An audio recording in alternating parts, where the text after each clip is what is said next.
Hey guys, thank you. Welcome to this month's webinar. We're already at June, which is amazing. Our summer webinars are Wednesdays instead of Fridays. We don't know if that's more convenient, but we tried that out. See how that goes. So thank you for joining us today. Great turnout today. A lot of people RSVP'd, which I think speaks volumes about our presenter, Ryan Leech. He's the host of the Bird Path podcast. So if you're not listening to that, you definitely should. He's also an industry growth consultant. His consulting firm, the First 100 Consulting, focuses on using marketing insights and strategic guidance to help practices thrive. I got that from your website. Um, I've had the pleasure of running into Ryan at various conferences over the years. I've always been impressed with his knowledge. He's so friendly. He shares all of the things that he knows. He stays like the tip of the top of the current events in the industry. And I really think that like his continued passion to help the industry grow is just so evident in everything that he does. So I'm super excited that he's here today. I know my thinking cap will be on for the next hour, so I'm ready for Ryan's insights on veterinary technology. So enough of me talking about Ryan. Here you go, Ryan. You're up. All right. Great. Well, thank you so much. Yeah, Megan, I appreciate being here and everyone for joining and anyone that's watching the recording later. Sorry you missed it live, but we're going to make it interactive. So throughout the talk today, I want to hear from all of you. So I would be more than happy if you interrupt me 1,000 times, because that's a lot more engaging, a lot more interesting than me just telling you a bunch of stuff about technology. But let me jump into it here. We'll start with everyone's favorite thing, which is slides. Let's see. All right, and I have to do the obligatory. Can everyone see my screen? And I'm going to assume that's a yes. All right, so what we're doing today, sit, stay, upgrade. We're hitting on all of the key technology and the big things that are happening in the veterinary landscape as far as technology and how those are going to work within the clinic. I'm going to use the word technology a lot of times because I'm very, very deliberate to not call it vet tech, because that's a whole different thing. So we're not talking about vet tech. If you showed up to learn about vet techs, you can leave. Come back for technology. But I like to give just maybe a little bit of a background. Sort of Megan hit on some of the things of who I am, why maybe you will want to listen to what I have to say, or maybe this will disqualify you from being interested at all. But the idea here is I sort of broke down some of the different things I've done through my career around technology. And I got into the technology and startup landscape with a company in Seattle. So I joined a company in Seattle after selling cars, was my first job out of college, but started working with a business that was doing websites for hotels. And it was a startup. It was the traditional, I put the background here that shows Silicon Valley. It was everything that you saw on that show. If you ever watched it, chefs making lunches and snack pods and nap areas and all the things that you would expect, and everything's branded. Well, luckily for them and great that company was acquired by booking.com. So I went through the fun of going from a small startup to the largest travel company in the world. And then I joined Red Hat, which is a Linux technology company in their emerging technology sector. So once I got the bug of really figuring out what technology can do, I was hooked. And I've just been going down that path as much as I can ever since then. And so then I also was on the founding team of a company that was an app that would deliver gas directly to your car. So they're still around. They're still kicking. So be sure to check them out. And I was on the team there raising hundreds of millions of dollars to eliminate gas stations. And when I was doing that, I found kind of an interesting way that my brain works with technology founders. And so I found that there was this really interesting space in technology where technical founders get stuck selling their products and they're not the right people to do it. They shouldn't be doing it. It's doesn't serve the company or the client or the product or the industry or anything well. So I started my consulting business, First 100, and worked with private planes and airlines and all sorts of cocktail companies, all different sectors until I was fortunate to fall into the veterinary world. So I met the team at Hippo Practice Management Software and fell in love. I don't have to tell all of you about how incredible the veterinary landscape is, but as a consultant, I do a lot of different things. And I would have a day where I was talking with somebody that was mad that their private plane didn't show up 15 minutes early. And then I would go and get to sit down and talk to veterinarians and people working in clinic that were, pushing themselves and just absolutely compassion driven and not doing it to, print as much money as possible and doing it because they loved what they were doing. And so I shut down my consulting business for a while and went full into the veterinary landscape. So I've been in the PIMS world a bit. I worked at Hippo, I worked at Digitail as well, leading strategic partnerships and corporate strategy for them. I have my consulting business. I was on the founding team of Galaxy Vets, which is a veterinary consolidator, doing urgent cares as well as de novo practices and acquisitions. And then I do a podcast, like we talked about. Obviously, I like to talk, so I found a way that I can just talk, and if people listen, it's great. But for 3 years, Ivan, Zach, and I did a podcast all about consolidation. If you ever want to know anything about veterinary consolidation, we've got 3 years of episodes diving into that.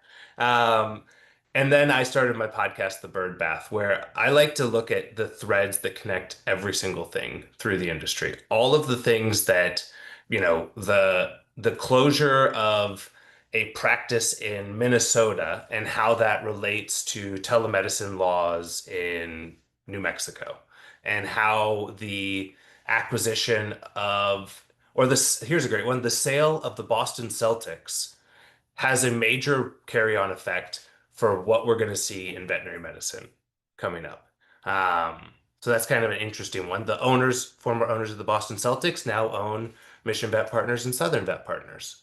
Um, so the billions of dollars they sold that for are now coming into our world. So there's these weird threads that you can find once you start digging in, and I love looking at technology on that as well. So the goal here today is I want you all to leave with permission to explore. I don't want anyone to feel an endorsement for needing to do a technology. I don't want anyone to think that, you know, I have to implement something by the end of this call or I've completely wasted my time. This is exclusively about permission to explore what technologies exist. We've been in the past, we've had, and even when I look at this, it doesn't feel that much like the past. And some of you might be looking at a computer in your clinic that looks like this still. But we had the past with the floppy disks and not work, and dial-up internet. We've gone to the present where you're always connected all the time. And then the future is one of the things that we're going to talk about as we go on. Machine learning, AI, the availability of processing large data to be able to make big decisions in the practices. So what we'll do is we'll break down all of sort of the different technologies that you see in clinic. But before we do that, I want to give you guys something to play with. All right, so if everyone wants to go onto Mentimeter, which is the tool that I found here. And you know how I found this tool? ChatGPT. So I wanted to find out which one would allow us to do it today at the right price with enough people and enough participants. So um, take a second, go on here at the top as well. You'll see a code. You can go to menti.com, put in the code, or you can scan the QR code. And throughout the talk today, I'll have some questions that pop up, as well as down here in the corner. You can do a Q&A, you can do reactions to stuff, whatever you guys are feeling. And you can also put questions in the chat in Zoom as well. There we go. We got a thumbs up. Love it. All right. So first question that I kind of want to get an understanding of where everyone's looking at this, but how would you describe your current comfort level with technology?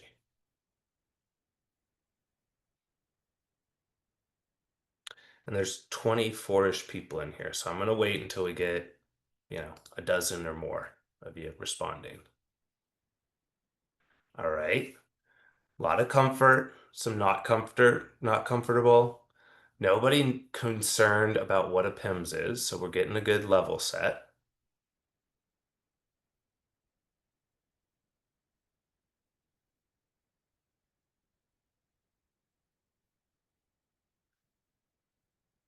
All right.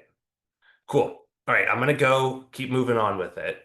And we'll come back and check these out later too as well. I think it would be kind of interesting. But overall, I'm guessing people that were excited about this probably don't want me to sit here and talk to you about like a phone system, maybe like dial-up internet. We want to talk about what the future of technology is. So let's that'll help us sort of guide what we're looking at here.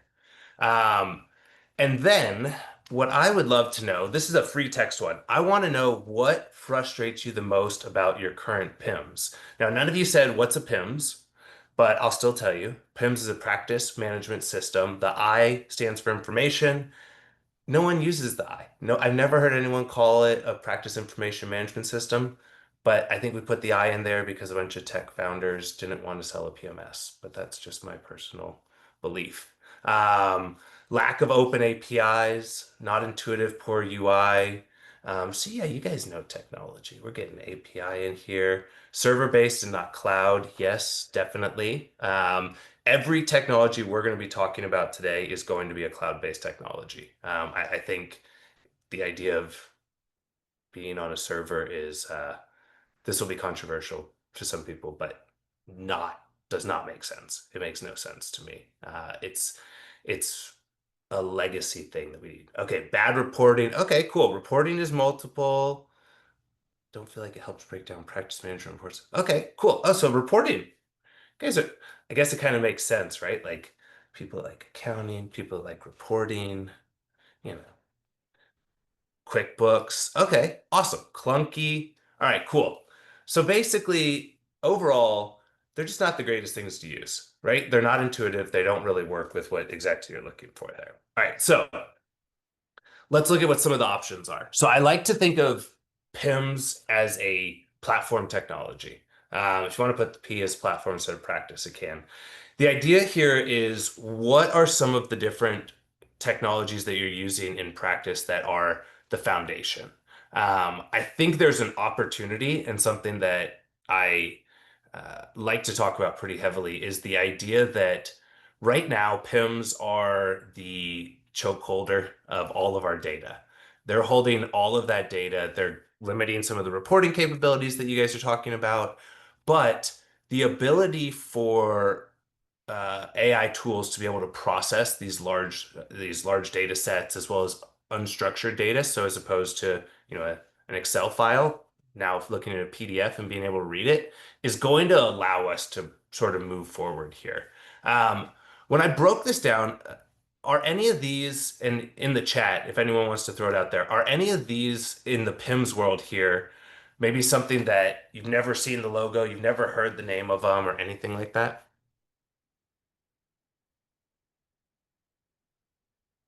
See if we got any chat there.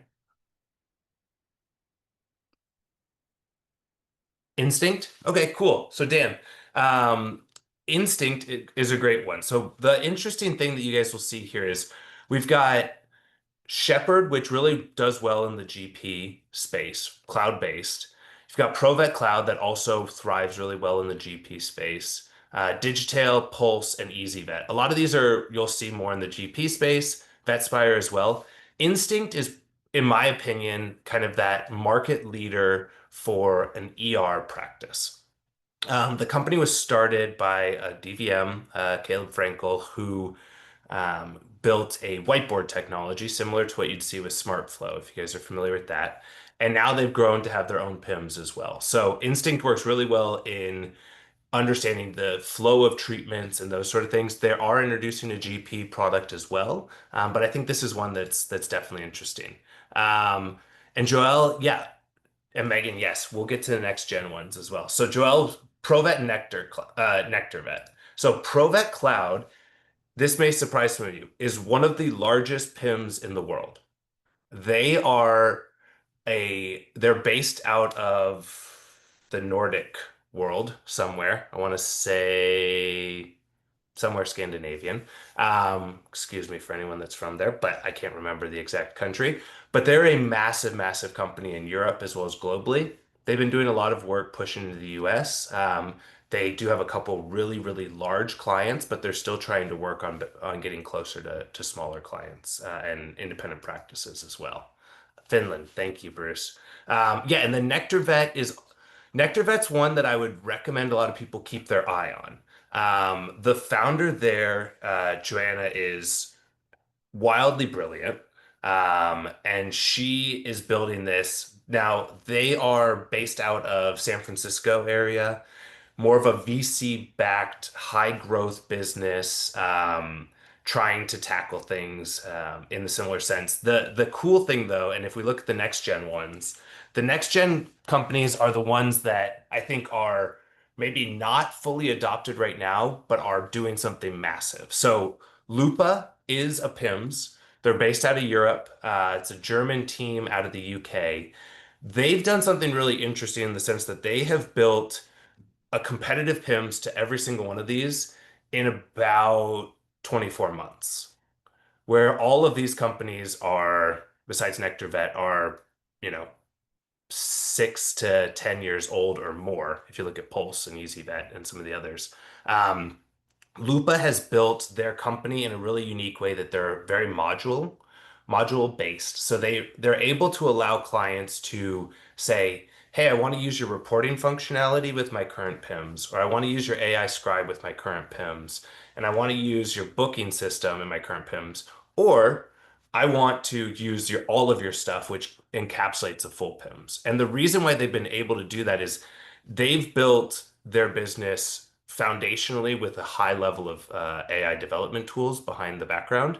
So their speed of iteration is faster than anyone else on the market right now. Everyone else is adding in AI, whereas Lupa was built initially with that as the focus. So very interesting there. Oracle Health is Oracle's new EMR in the human healthcare space. Um, I don't expect it to come to the vet space, but I think it's a very, very important understanding of the size and scale of players. The human market is dominated by Epic, but Oracle coming in with Oracle Health, which again is an AI-based product, they're using it to be able to process the data significantly faster and do those integrations in the reporting. Finally, Neurable is not a PIMS, it's not an EMR or anything like that.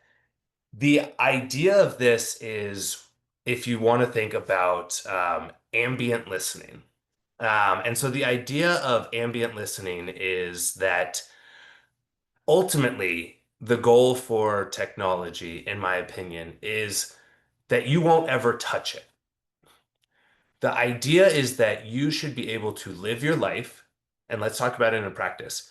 A dog walks into the clinic, there's a, full body sensor that can pick up their microchip and upload that data via Veti to be able to access the medical records, not only from your clinic, but from any other place that they've been. They're able to then look at the missing pieces. They're able to identify who the owners are. The screen will pop up, at the front desk, whether there's a receptionist sitting there or not, and say, "Welcome, Fluffy, and owner Bob. We're ready for you. Just click here to make sure we have the right info." And they'll just say, "Yep, we're here." The doctor will have a earpiece in. They'll be able to hear a ping that lets them know that Bob's there. While they start walking to the exam room, it's going to start telling them all of the appointments, everything that's happened, why the dog's there, what the previous appointment was, anything they need to be aware of. They'll walk in. The room will record all of the sound. They'll record video for facial monitoring to understand if there's any things there. Fully remote monitoring. Do all the appointments, plug in the vaccines. When they make an injection, it will automatically trigger to the records and you'll just live your life. And everything will all interlink. That's what Neurable's doing. That's the goal of Neurable, is the idea of using neuro networks and neuro capabilities to be able to access and control data. So that's why it's next gen. Ultimately, the ideal scenario here would be if none of you ever have to touch your computer again, and you can just practice medicine, and all of the medical records are taken care of for you, and everything's great there. So if that didn't blow your mind or make you feel like we're talking about something else crazy, we can go back to the real world where we are actually working on stuff. But I'd love to hear everyone rank tools of what you're using in the clinic, and how much. So out of these five, What are the ranking of where you expect to see these tools saving you time? And one is the best. So who's the best tool that you think of out of these ones to save you time?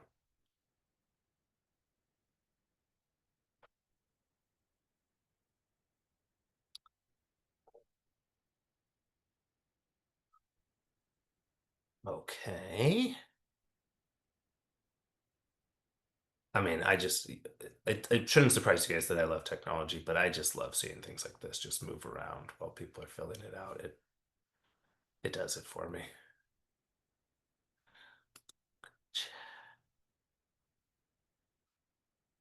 Susan, we have Cornerstone who's still doing paper charts.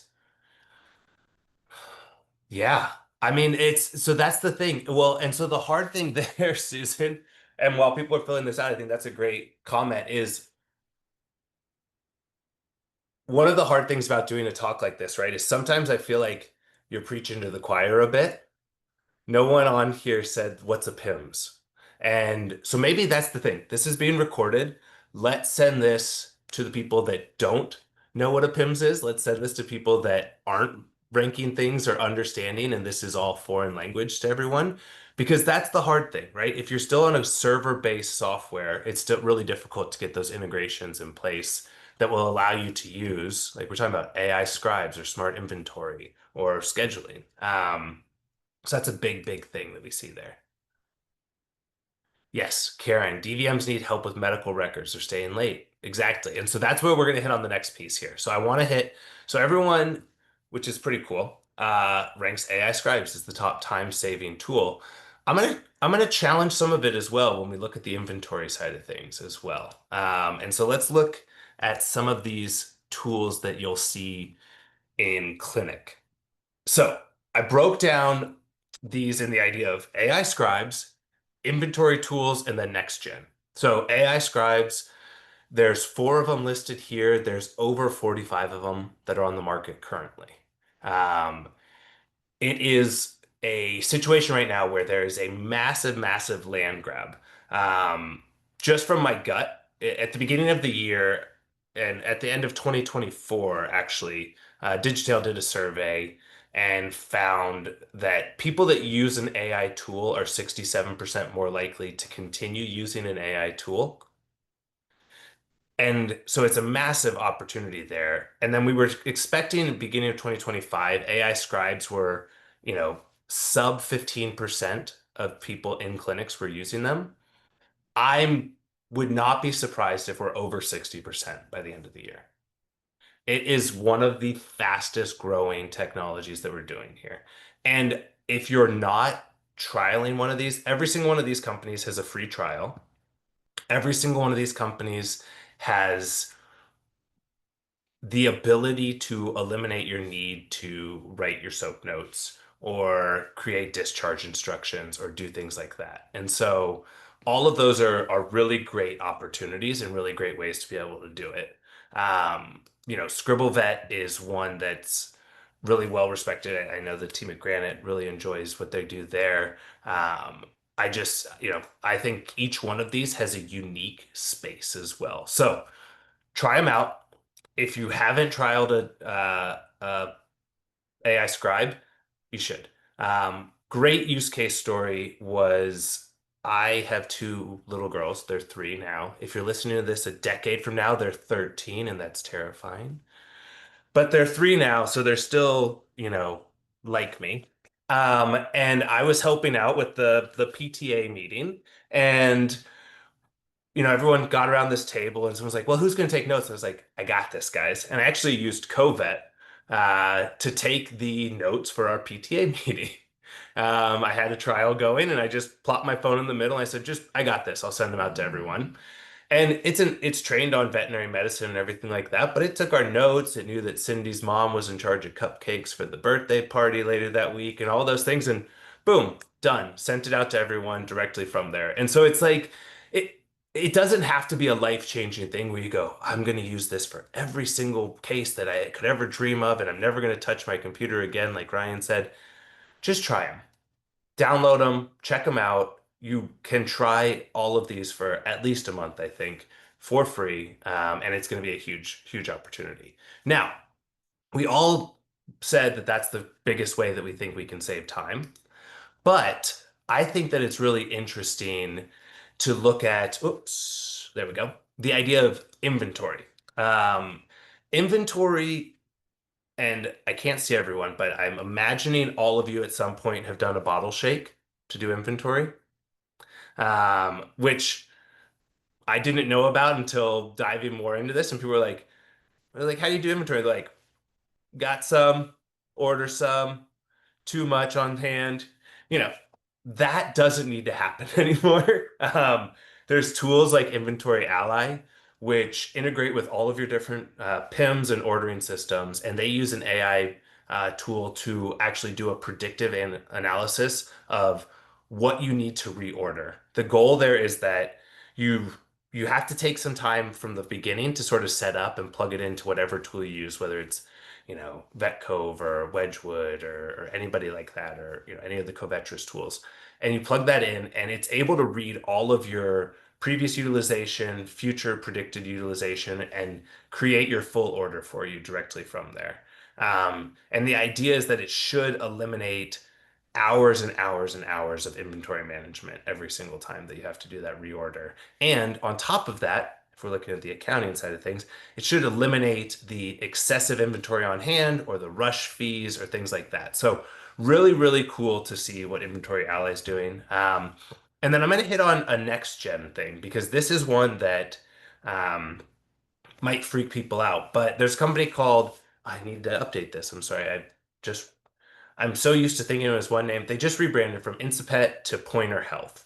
And Pointer Health is doing predictive diagnostics. So, an understanding of the history of the animal, breed, um, environmental factors, medications, all sorts of things like that, and help you predict the potential um, outcomes that could happen down the line. So, for example, they have over 10 million pets that they train the model on, which is pretty wild and impressive. And you're able to look in there and actually see that they'll say, I'm looking at one of my golden retrievers here. Walter is predisposed at this potential assurance of having excessive tartar or dental calculus or needing some sort of liver enzyme update down his life. If you want to increase that, you can increase and decrease the sort of assurance or, risk factor or interest that you're willing to take on that. And it can tell you if you start,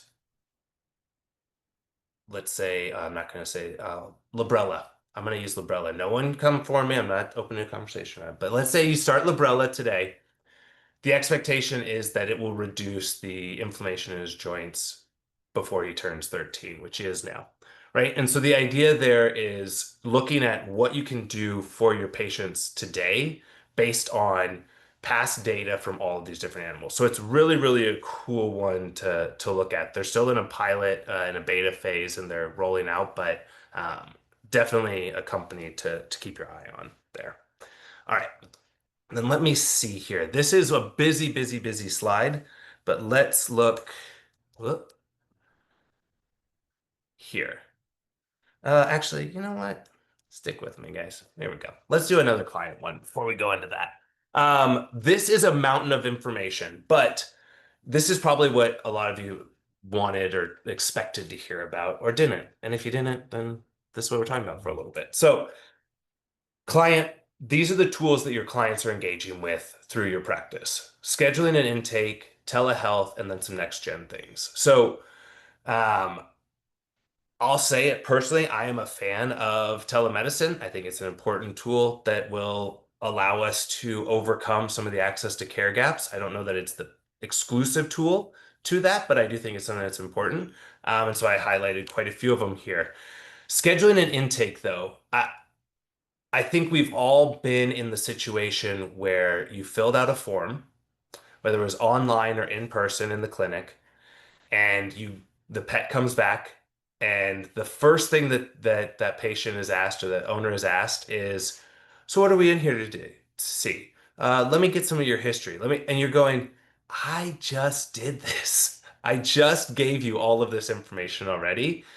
And the client experience is put at risk. You're not setting them up for the opportunity. And also you have people that are filling things out on pen and paper, and that data then has to be transcribed into the PIMS or carried over. So there's some companies here that are really interesting. Dodo is a voice receptionist tool. They can do inbound and outbound calls.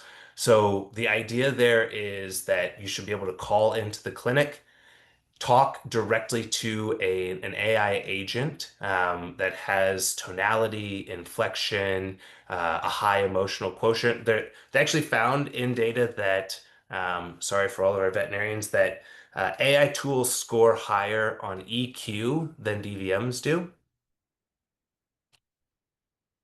Probably higher than me as well. So, I'll lump myself in there with it. But you're able to have AI tools now, both with Dodo, Podium, some others that are coming out that are able to understand the nuances of what your clients are asking and talking to you about. And so the idea here is that you can do all of your intake forms, whether it's texting, through a mobile app with Pets app or Pet Desk, or if it's people calling.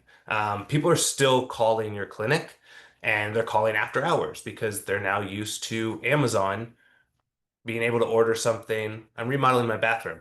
I ordered faucets last night at 10 p.m. and they were here at 4 a.m. this morning. Your clients are expecting that, right? Your clients are thinking, I can text my vet clinic or I can call my clinic at 10 p.m. when I just realized that one of my meetings got rescheduled and I want to bring them in for a checkup, or I want a reorder of medication. And they're expecting those things to be able to happen. And the hard thing is, especially for reordering, if you don't get that phone call, what you will get is probably an email from Chewy the next morning with them having gone online to make that order. So it's an opportunity that increasing the front desk staff and the ability for after hours and virtual care to be able to meet your clients where they're needed. One thing that is important is a lot of the PIMS, if they're a cloud-based PIMS, have some of these tools integrated as well. So I would recommend people check those out too. Um, there's a mountain of telehealth options, and I think telehealth isn't just people that are doing, a full remote visit like Dutch, but things like the team of I always butcher this name, Vespicon. I have to take a second. Vespicon, which will do tele triage as well as teleconsultations for specialists and things like that. So really interesting to check out. Again, I put Dodo over here because I think that the ability for remote agents and AI agents is going to be a really big thing that we'll see continue to grow in the space. All right, now let me take you to imaging. Now, this is one where a lot of people are engaging with tools, and there's a variety of experiences with it. So, on the most basic, you can be doing teleconsultations as a way to upscale the imaging that you're doing. You can use a company like VetCT, which has specialists all over the world so that they're able to take, specialist calls 24/7. Oncura, which will actually guide you through doing an ultrasound. Um, and you have local radiologists. I'm not telling you that every technology solution needs to be some Silicon Valley company or somebody overseas doing something. Your local radiologist is part of your technology stack, and the ability to do a teleconsultation with them allows you to improve and increase the quality of care in your clinic. Um, then on top of that, you look at companies that do teleconsultation, but also have an AI guidance component. Radimal's one that I work with, and I'm a big fan of what they do. They give you the opportunity to take an image. They have their own packs, so you're not having to pay an additional packs, but they also integrate with all the different pack systems out there. You're able to then click a button and get an AI read that will give you the idea of if there's abnormalities or things that need to be looked deeper at. And you can also then have a specialist do a teleconsultation on those images as well. So it's not just saying, AI is going to solve all of our problems, but it does allow you to give AI the opportunity to give you some additional glances at it. And I'm going to quiz you guys in a second about your vision or your thoughts on that. The last piece, though, is next gen. There's a couple companies that I think are really interesting. One is Hawkcell. Hawkcell is coming to the US. They were in human medicine in Europe. They're rolling some things out in the US. They're using machine learning capabilities to upscale the quality of MRIs without having to do a physical improvement on the magnets in the physical hardware.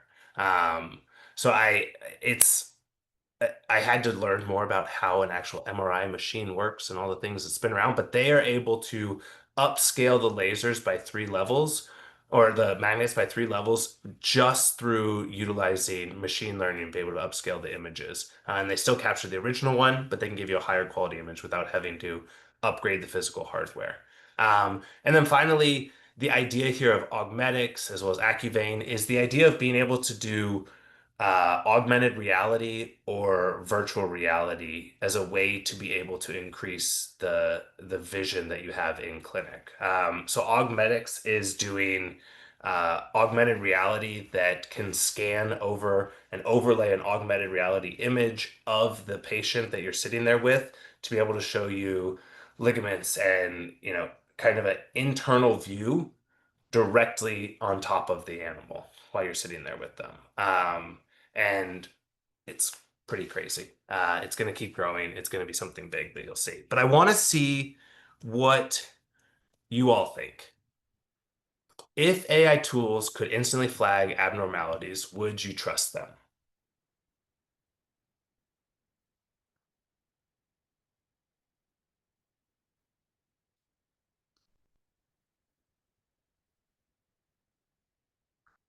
Yeses. I love yeses.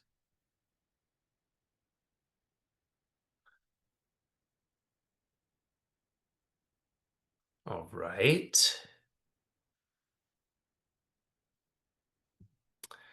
Is there anyone that did a not yet that wants to throw out why they're in a not yet? You can throw it in the chat. Megan, I see you raising your hand.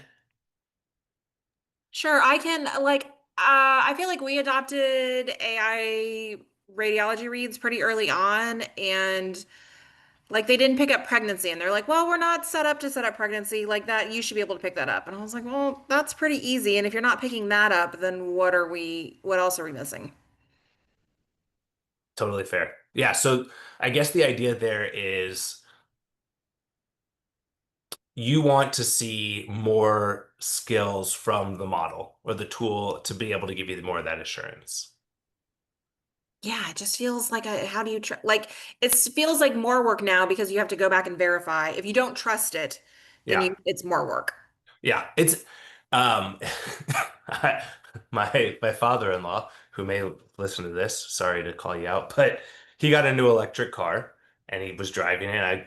He let me drive it and I said, "Oh, well, does it have self-driving?" He said, "Yeah, but it doesn't work that well." Um and I was like, "Really? How do you turn it on?" And we went through it and I went, "It doesn't have self-driving. It has lane keep assist and radar cruise control." And he was like, "Yeah, it just sort of bounces all over the lane." I was like, "Yeah, because it's not driving."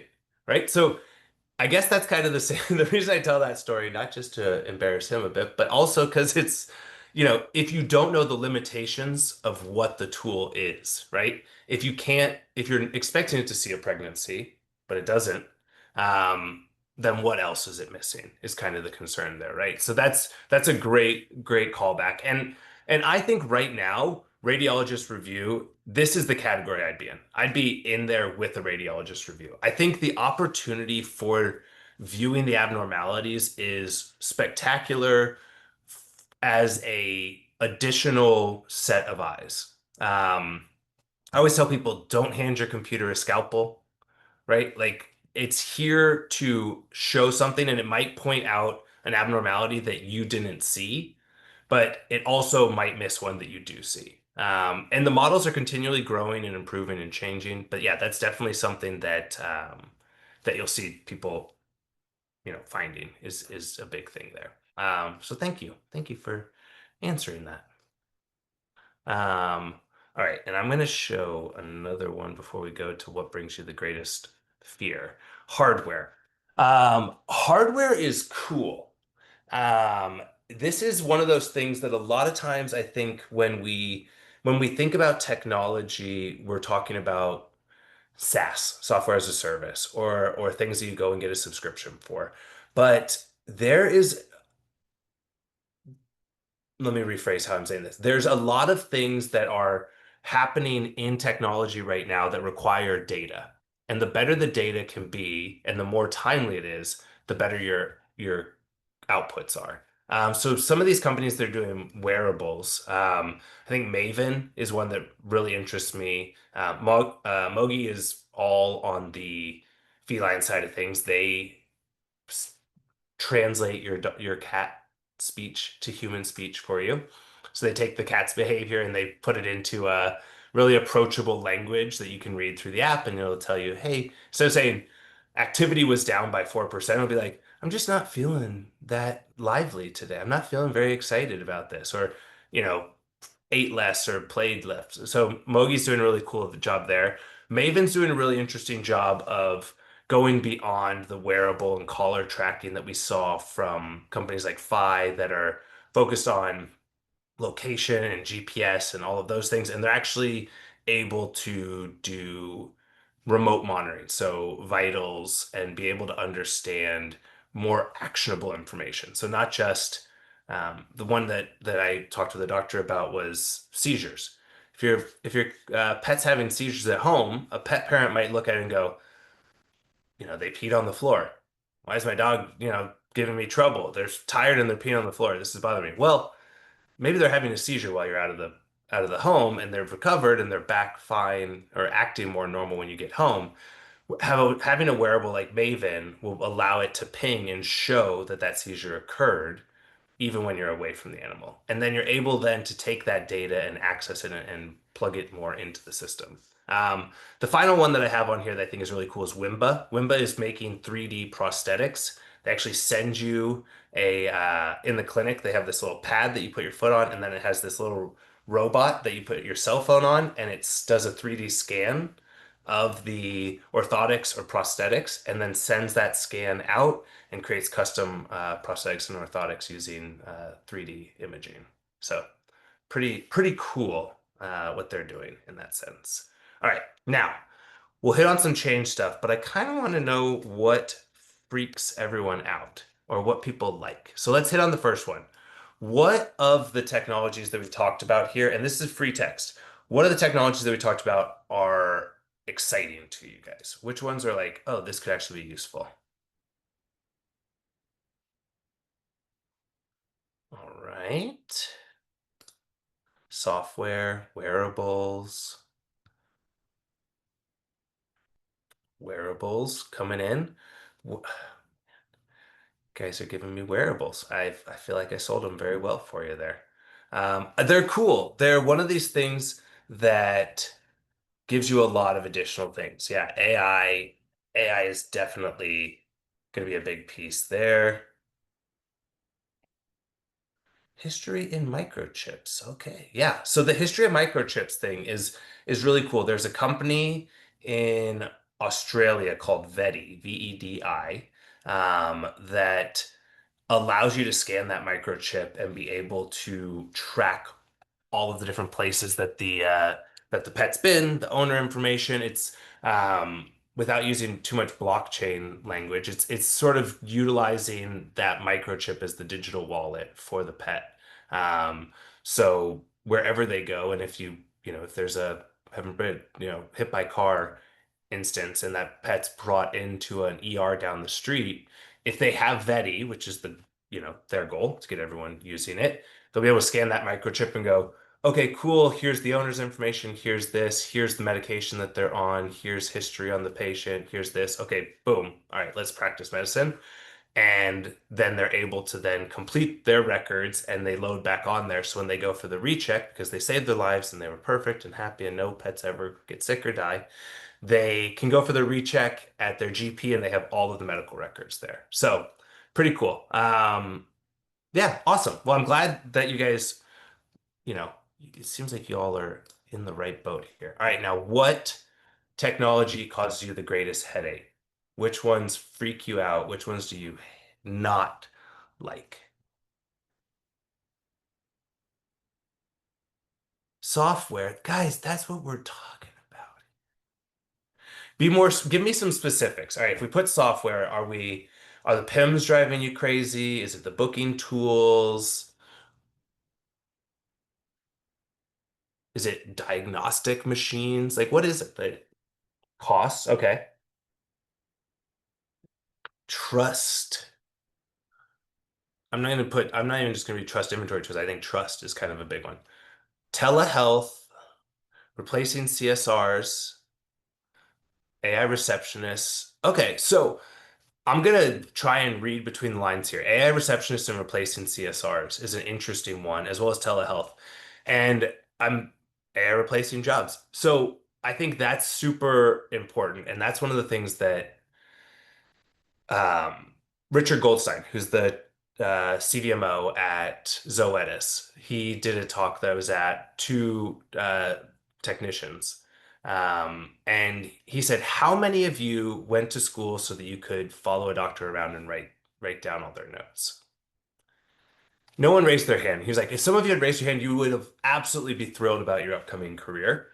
But I think the idea here is not replacing people's skill sets or jobs, but improving their ability to work with what they have or taking the time. When we talked about Neurable, at no point did I say I want the technology to spit into your ear as the veterinarian or as the technician, give them X exact dosage of this because that's what I think is the best thing. No, I want all of these tools to allow your team to be able to practice the medicine, take care of people, take care of, for your CSRs, I want them instead of doing a phone call where they're sitting on hold because the owner is trying to find the bottle to tell them what medication they're on because they got it from a different vet. I want that to go through a machine, and I want people on your team to actually be able to pick up the phone and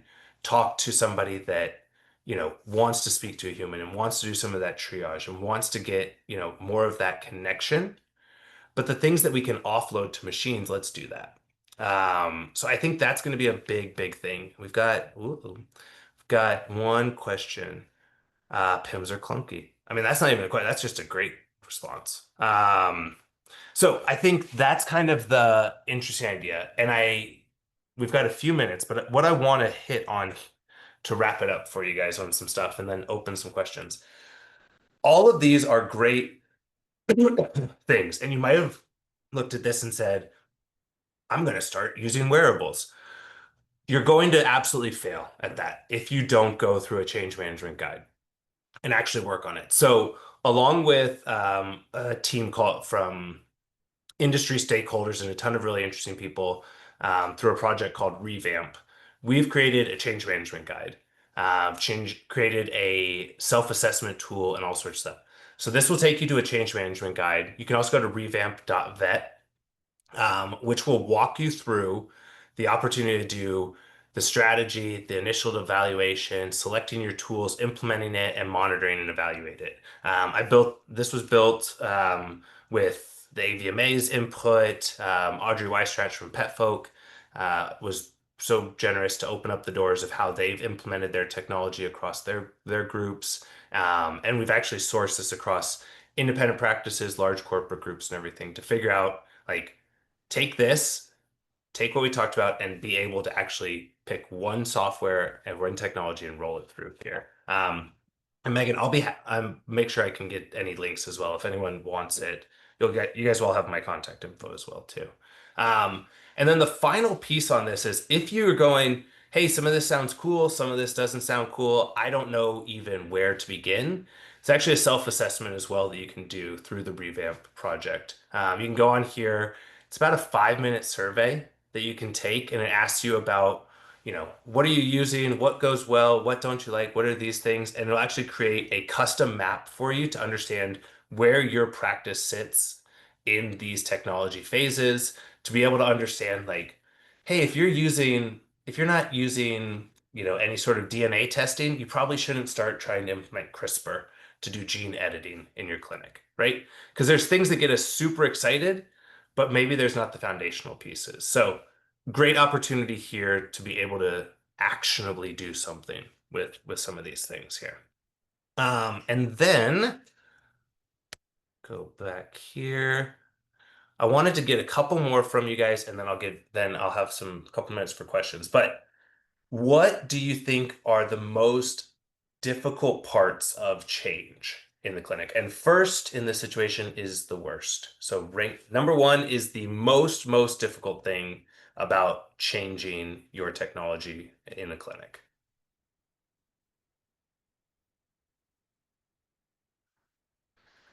Team buy-in, implementation.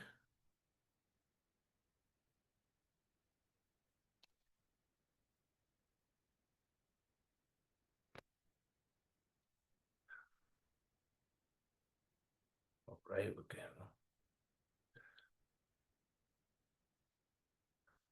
That makes sense. I mean, it makes a ton of sense that you'll get that, implementation and team buy-in because those are so intrinsically linked together, right? If your team doesn't like it, you're not going to be able to implement it. So that's why I have that change management guide. We go in there, we help you identify your champion for the tool, how to work through the process, how to make sure that you don't ask every single person their opinion, but also that you don't ask nobody their opinion because that's where you can lose these things. So working through the idea of getting team buy-in, going through the implementation phase, and then also there's some rubrics and actual worksheets that you can use as well that will help you model your long-term adoption as well. Setting goals and benchmarks, doing SWOT analysis, so you choose the right tool and all of that. So cool. You guys are all in a good spot there. Last question, and then I'm open to questions from you. What is one technology that you think you would upgrade after exploring or upgrade? One technology upgrade you'll explore after this session. There we go. All the words came together.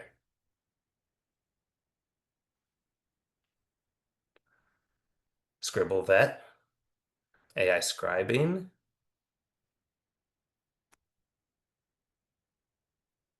AI phone answering services. Awesome.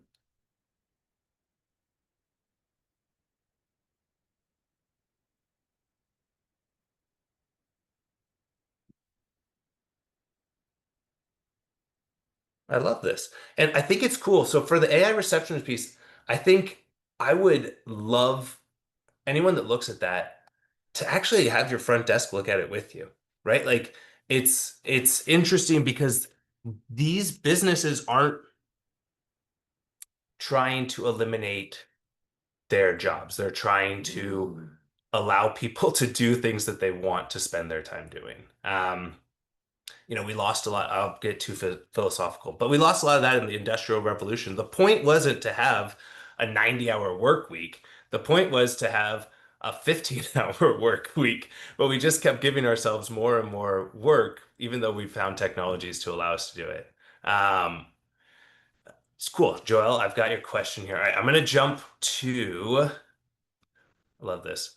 Questions. So I'll make sure you guys will have my info. Obviously, I do my podcast. I talk about a lot of these different companies.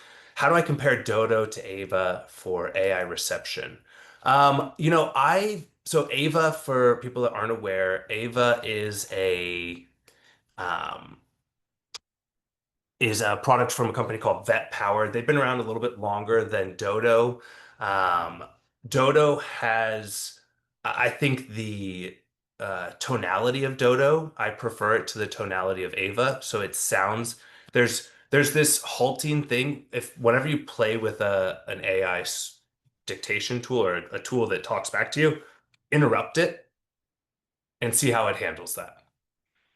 That would be like the big thing that I would recommend people trying because I think when it gets interrupted, that's where you find out, oh, it does know what's going on or it doesn't. All right, cool. So next question. Frustrating that we identify a software that we think is going to help us improve our productivity, get partway through implementation, and find out that the software doesn't really work. How to avoid. Go through the change management guide. It does there should be a big idea there. You should definitely understand the integration and how it talks to the current software that you have.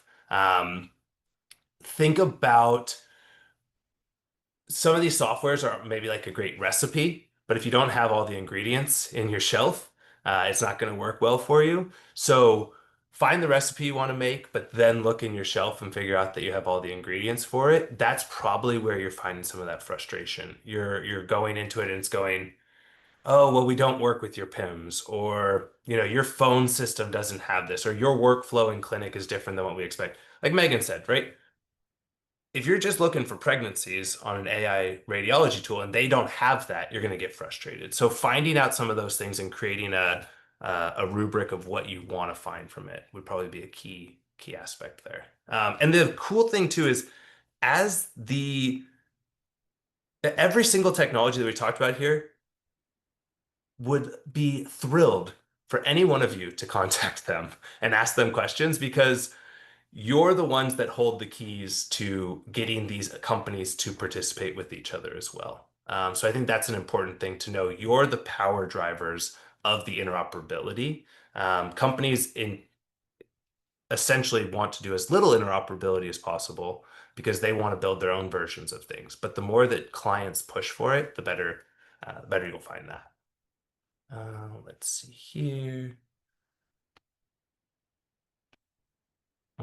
I still love PIMS are clunky. All right, and Joella, are there any tech products on the market that can analyze our monthly reports in QuickBooks and PIMS and make suggestions to increase profitability? There is one. I don't know that it's the full solution of what you're looking at. I just was in a meeting with MWI about it the other day with their new product called Vetelligence, which helps dissect the P&L of the business. Um, and so that could help. The other thing that could help increase, you should work with a very wonderful accounting firm that can help you understand the nuances of your business and your practice. Um, yeah, I think ChatGPT is a really interesting one though. That I, it doesn't always have to be a veterinary exclusive tool. So I do think like I use ChatGPT upwards of 10 times a day, easily. I'm going to Europe next month, and I have not Googled a single thing. I've exclusively used ChatGPT to plan that trip. Um, so I think that could be an interesting one. Also, there's some resources. I think your local and your state VMAs are also a great resource that people can tap into to dig more into what some options are there too. So hopefully that helps. But yeah, I think we're at time. I don't want to keep you guys over because I know how busy everyone is. We are Ryan. I don't know if I'm like my mind is blown. I'm super excited. I'm a little scared. I'm definitely interested. I hope everyone else is too. This was absolutely fantastic. Thank you Okay. so much. This was definitely a shallow deep dive right into things that we Yeah. have kind of heard of but had no idea of. So man, thank you so much. This is recorded. It'll be on our YouTube channel. Here's how you get in touch with Ryan. If you need a CE certificate, email us at events@granitepeakcpa.com. We'll get you that CE certificate. We've got another one of these next month on buying versus leasing property. We have the podcast. If anyone wants to listen slash be on the Veterinary Ledger, we are open to guest spots. And this was great. Ryan, this was great. Thank you so Thank much. you. Thanks for all the questions and thank you guys for attending. It's perfect. All right. See you guys next month. Thank Bye. you.